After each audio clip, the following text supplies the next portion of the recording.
The Quantum Horizon Research Station hung like a delicate crystal against the backdrop of Kepler 452 bits' lavender sky. Dr. Elena Rodriguez adjusted her environmental suit, her dark eyes scanning the holographic displays that danced around her workstation. Outside the station's transparent dome, the alien landscape stretched, a canvas of crystalline rock formations and swirling atmospheric currents that defied traditional understanding. Elena wasn't alone. Her team of 6 researchers represented humanity's most innovative minds, selected for their ability to think beyond conventional boundaries. Dr. Akira Chen, the station's lead physicist, stood beside her, his fingers dancing across a quantum interface that looked more like living light than technology. "The quantum resonance is unusual," Akira muttered, his mixed heritage evident in both his features and his approach to problem-solving. "These crystal formations aren't just geological structures. They're responding to electromagnetic frequencies in ways we've never seen before." Hovering just beyond the station's perimeter, a diplomatic observation drone belonging to the Galactic Research Consortium watched their every move. The aliens, a collective of highly advanced civilizations, had grown skeptical of humanity's recent admission to their interstellar scientific community. To them, humans were newcomers, barely understanding the complex technologies that powered advanced space exploration. Dr. Rodriguez knew this. She had heard the whispers, the dismissive comments transmitted through diplomatic channels. Primitive, technologically immature, reliant on outdated mechanical solutions. But Elena and her team saw something different. Where other researchers saw limitations, they saw opportunities. The crystal formations of Kepler 452 bits weren't a problem to be solved. They were a puzzle waiting to be understood. "Akira, look at this," Elena called, her voice cutting through the station's ambient hum. A series of complex patterns had emerged on her display, fractal-like interactions between the planet's unique electromagnetic field and the crystalline structures. The observation drone's sensors zoomed in, transmitting the data back to the Galactic Research Consortium's central database. Somewhere light-years away, alien scientists would be analyzing every micro-movement, every subtle interaction. Dr. Chen approached, his augmented reality glasses projecting additional layers of information. "It's almost like the crystals are communicating," he said, a hint of excitement breaking through his typically measured tone. "Not just responding to external stimuli, but actively engaging with the environment." Their team was small but diverse, each member selected not for their individual brilliance, but for their ability to collaborate in ways that transcended traditional scientific boundaries. Maria Okonkwo, a materials engineer with an intuitive understanding of structural dynamics, joined them, her fingers tracing holographic representations of the crystal's molecular structure. "These aren't just random formations," Maria explained, her Nigerian accent adding rhythm to her scientific explanation. "They're adaptive. Look how they're reorienting themselves in response to multiple frequency ranges." The observation drone shifted slightly, its alien algorithms trying to process the unconventional research approach. Humans weren't following the established protocols of xenogeological research. They weren't attempting to control or categorize. They were attempting to communicate. Unbeknownst to the team, their approach was being watched not just by the scientific consortium, but by entities with far more significant interests. The crystals of Kepler 452 bits held secrets, technological potential that could revolutionize energy systems, communication networks, and potentially even interstellar travel. But first, they would need to understand. And understanding, for this team of human researchers, was never about imposing human will. It was about listening, observing, and reimagining possibilities. As the lavender sky of Kepler 452 bits continued to swirl outside their station, Dr. Elena Rodriguez allowed herself a small smile. They were on the edge of something extraordinary, and the universe was about to listen. Little did they know, their unconventional approach would soon be tested in ways they could never have imagined. The crystals were more than just a scientific curiosity. They were a key to what no one yet understood. The transmission from the Galactic Research Consortium arrived 3 standard lunar cycles after their initial discovery. Dr. Elena Rodriguez read the message, her fingers drumming a steady rhythm against the station's transparent wall. "They want us to cease all research," she said quietly, her voice carrying a mix of frustration and determination that had become her trademark. Dr. Akira Chen looked up from his quantum interface, his expression a blend of disbelief and calculated anger. "Cease research. We're on the verge of understanding something unprecedented." The message was clinical in its bureaucratic language. The consortium claimed the crystal formations of Kepler 452 bits were sensitive diplomatic resources that required controlled observation by approved xenorchaeological teams. Translation: the alien scientific community wanted to suppress their findings. Maria Okonkwo, the team's materials engineer, had already begun constructing a sophisticated scanning array that could penetrate deeper into the crystal's molecular structure. Her hands moved with precision, each component a testament to human engineering. Adaptable, ingenious, built from limited resources. "They're afraid," Maria said, not looking up from her work. "Our approach doesn't fit their established research protocols." The observation drone continued its vigilant monitoring, its alien algorithms unable to comprehend the subtle human dynamics at play. What the consortium saw as a threat, the research team saw as an opportunity for understanding. Dr. Rodriguez had anticipated resistance. Humanity's admission to the interstellar scientific community had been tenuous at best.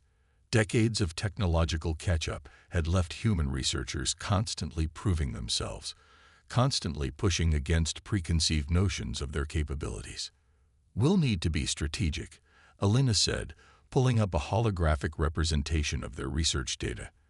The crystal formations danced in 3-dimensional complexity, revealing patterns that defied conventional scientific understanding. Akira's quantum interface began to reveal something extraordinary.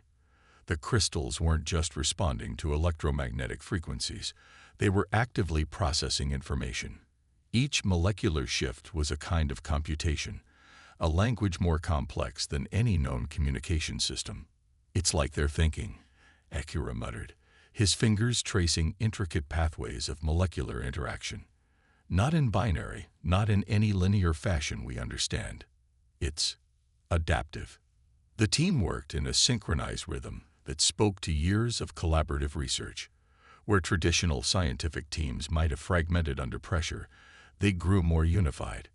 Each challenge became a puzzle, each obstacle an opportunity for innovative solution. Outside the station, Kepler 452 bits' lavender sky began to shift. Electromagnetic readings spiked, creating patterns that seemed to respond to their research. The planet itself felt alive, communicating in a language of molecular dance and energy transfer. A secondary transmission arrived, this time directly from the consortium's senior research director, a crystalline being known as Zara 9. The holographic message materialized in the center of their research space, its tone a mixture of condescension and thinly veiled threat. "Humans are reminded that certain xenorchaeological sites are restricted." Zara 9's crystalline form flickered. "Your current research trajectory violates multiple interstellar research protocols. Immediate cessation is mandatory." Dr. Rodriguez stepped forward, her response measured and calm. "With all due respect, we're not violating protocols. We're expanding them." The challenge was clear. Humanity had always been defined by its ability to look beyond established boundaries. Where other civilizations saw limits, humans saw possibilities. Maria's scanning array began to pulse with a soft blue light. The crystal formations outside the station seemed to resonate in response, their molecular structures shifting in complex, almost musical patterns. "We're close to something," Akira whispered, more to himself than to his teammates. "Something that could change everything we understand about information, about communication." The observation drone continued its silent watch. The Galactic Research Consortium waited, their advanced algorithms struggling to predict the humans' next move. What they didn't understand was that unpredictability was humanity's greatest strength. The ability to innovate, to see connections where others saw only chaos. This was the true power of human scientific exploration.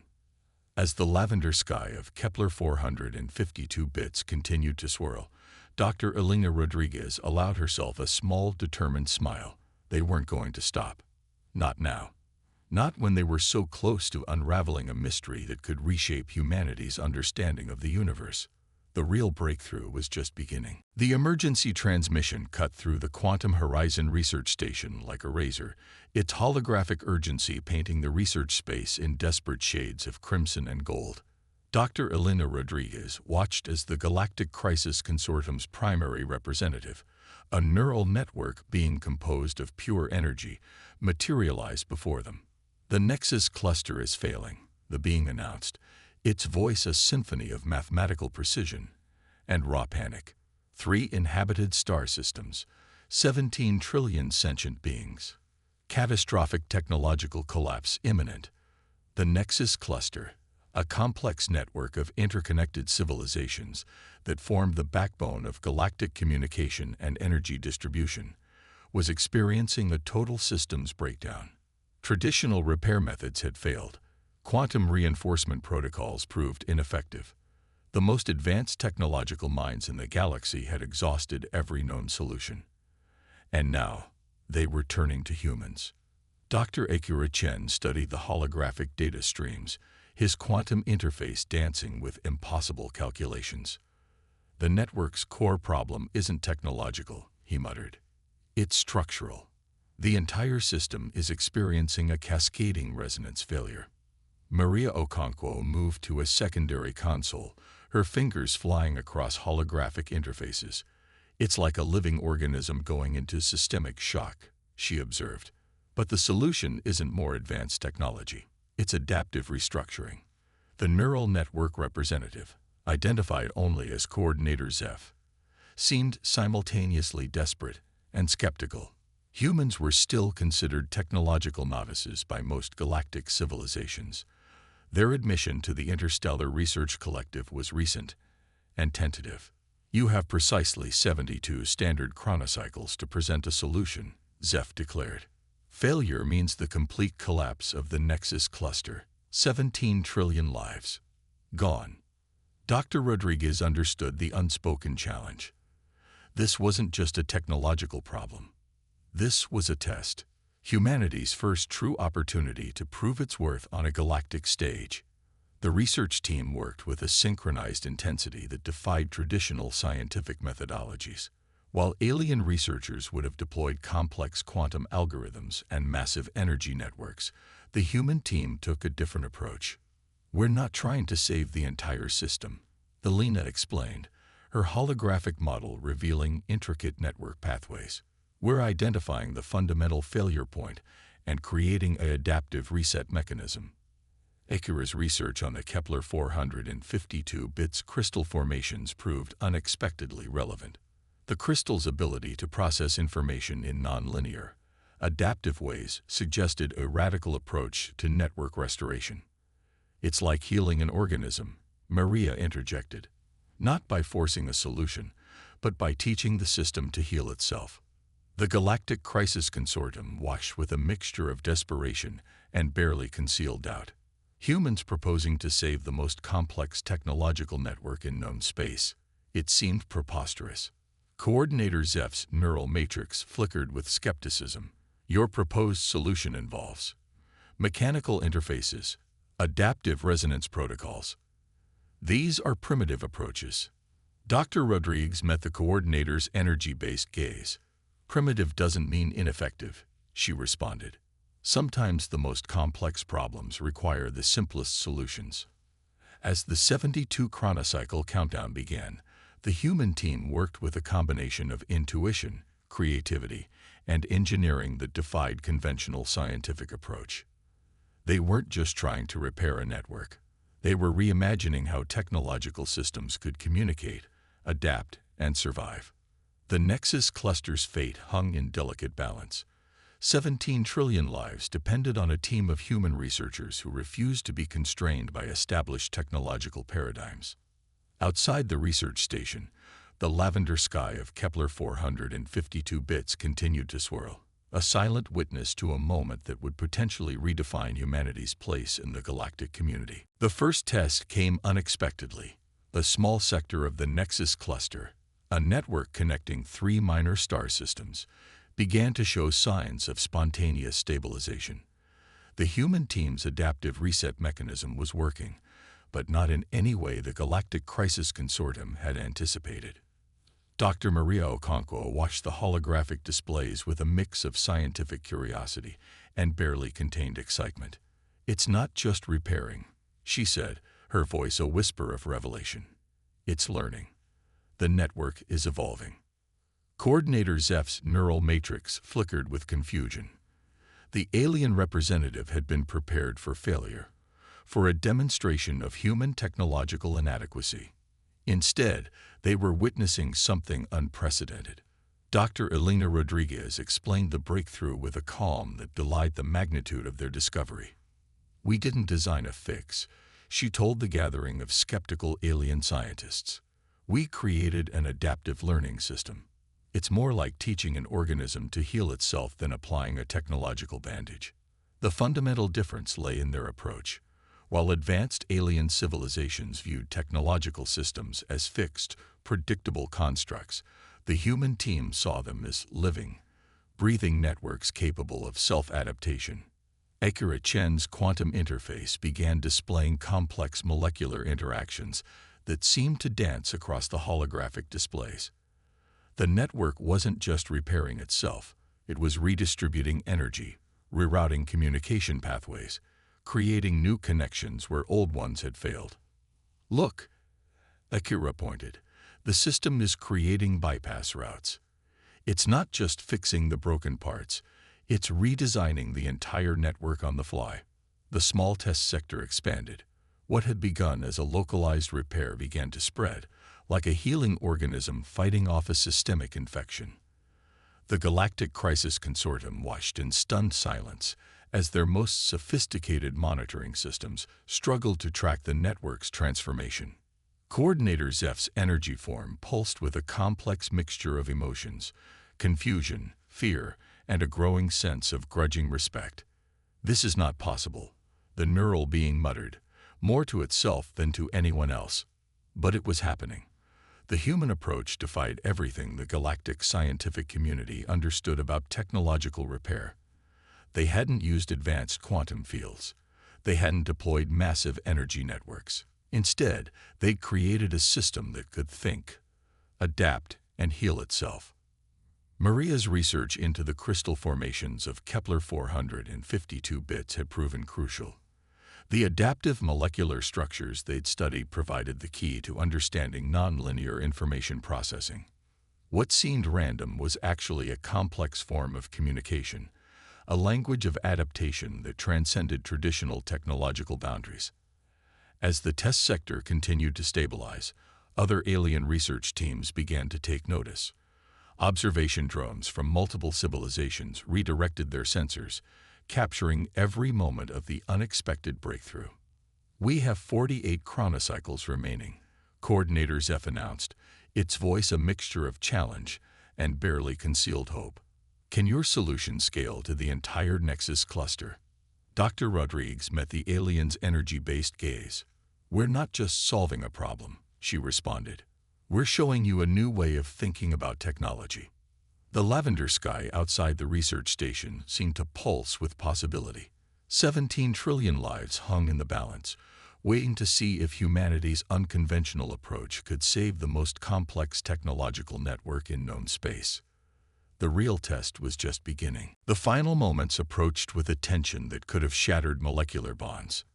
24 chronocycles remained, and the Nexus cluster's complete collapse seemed inevitable to every advanced civilization, watching the human team's desperate attempt. Coordinator Zeph's neural matrix had transformed from skeptical to nearly transparent, a sign of extreme emotional volatility among energy-based beings. "Your localized success means nothing," the coordinator warned. Scaling to the entire cluster is mathematically impossible.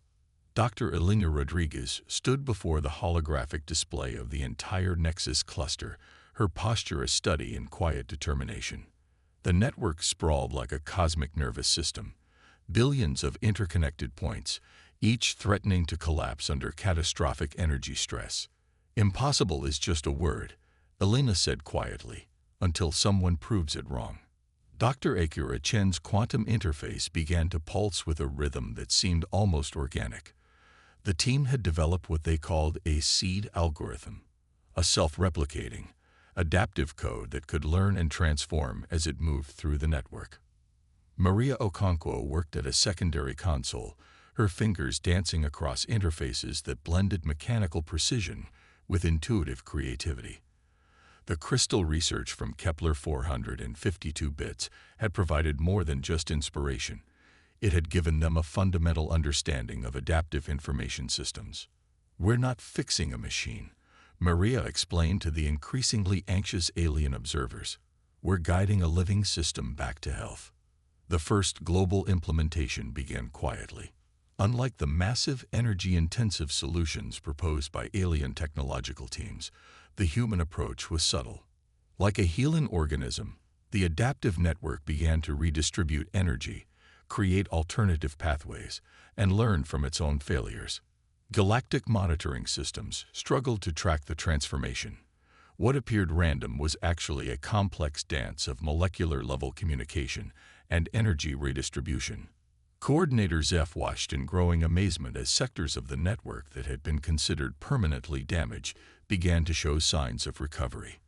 The neural being's energy form flickered between disbelief and a growing sense of wonder. "How?" Zeph demanded. "Your methods defy every known technological principle." Dr. Rodriguez smiled, a small, determined expression that captured the essence of human innovation. "We didn't follow principles," she responded. "We created new ones." The Nexus cluster began to pulse with a new kind of energy. Not the rigid, controlled flow that advanced civilizations understood, but a living, breathing network that could adapt, learn, and heal itself. As the final chronocycles ticked down, something extraordinary happened. The network wasn't just recovering, it was evolving. Communication pathways became more efficient. Energy distribution reached levels of optimization that seemed impossible moments before. 17 trillion lives hung in the balance. And then, with a surge of adaptive energy that sent shockwaves through the galactic scientific community, the Nexus cluster stabilized. Complete, total, miraculous. The lavender sky of Kepler 452 bits seemed to shimmer outside the research station, a silent witness to a moment that would redefine humanity's place in the universe. Coordinator Zeph's neural matrix collapsed and reformed, a gesture of complete and total astonishment. "Impossible," the being whispered. Dr. Elena Rodriguez simply smiled. Humanity had just changed everything. The aftermath of the Nexus cluster's miraculous recovery reverberated across the galaxy like a seismic wave of transformation. What had begun as a potential catastrophe had become a watershed moment for interstellar scientific understanding. The Quantum Horizon Research Station, once a small, overlooked human outpost, became the most visited scientific facility in known space. Delegations from hundreds of civilizations arrived, each desperate to understand how a team of human researchers had accomplished the impossible. Dr. Elena Rodriguez found herself at the center of a cosmic storm of scientific inquiry. Press conferences, diplomatic meetings, and endless research reviews blurred into an exhausting marathon of explanation and revelation. "We didn't do anything extraordinary," she would repeatedly explain, her patience unwavering. "We simply approached the problem differently." Different, indeed, was an understatement. The Galactic Scientific Consortium underwent a complete restructuring. Coordinator Zeph, once a skeptical neural network being, became the primary advocate for what they termed human adaptive systems approach. Dr. Akira Chen's quantum research, built upon the crystal formations of Kepler 452 bits, became the foundation of a new scientific discipline. Universities across multiple star systems began developing curricula focused on adaptive technological thinking, with human researchers at the forefront of this educational revolution. Maria Okonkwo found herself leading a new interstellar research initiative.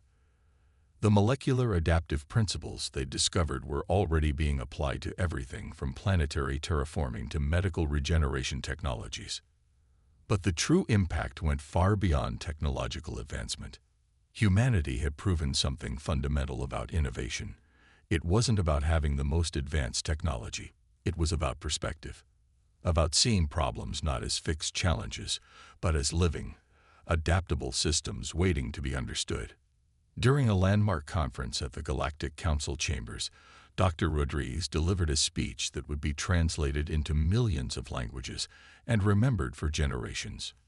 Innovation isn't about complexity, she told the assembled representatives of countless civilizations.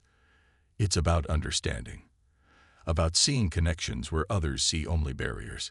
Humanity's greatest strength has always been our ability to look at a problem and ask not how has this always been solved, but what if we approached this entirely differently? The Nexus cluster, once on the brink of total collapse, now stood as a testament to human ingenuity. Its new adaptive network became a model of technological evolution, studied and admired across the galaxy. Coordinator Zeph, now transformed into a hybrid energy adaptive being, summed up the transformation succinctly. Humanity did not just solve a technological problem. They showed us a new way of thinking about existence itself. Back at the Quantum Horizon Research Station, the team that had changed everything looked out at the lavender sky of Kepler 452 bits. The crystal formations that had first inspired their breakthrough continued to shimmer, a reminder that the most profound discoveries often come from the most unexpected places. They had started as an overlooked research team on a remote station. They had become the architects of a new scientific paradigm. The universe would never be the same, and humanity was just getting started.